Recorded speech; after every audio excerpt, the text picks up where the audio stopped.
Hey there, in this video, I'm going to show you how you can independently control the color of your lists in Figma without affecting the list icon. So here we are back in my Figma project, and I have an unordered list that's currently set to a fill color of navy.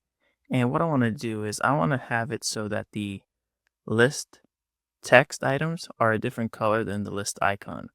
So for example, I want trademarks, copyrights, and patent filing and protection to be red while still keeping the list icon navy. You're probably thinking, that's easy, just highlight the phrase and change the color. Well, this worked for subsequent list items. So I could do this for copyrights, and I could do this for patent filing and protection. But watch what happens when I try to apply the same effect to trademarks, which is our first list item. So I'll select trademarks and I can change it to red, but now it's changed the entire list icon to red as well.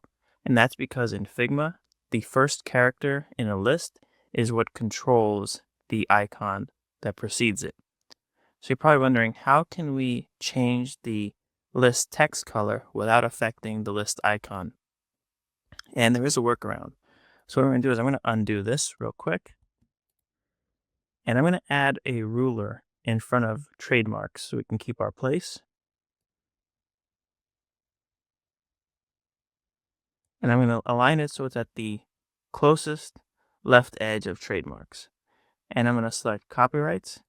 And I'm going to add a capital T in front of it. You're probably wondering why, and I'll explain in a second.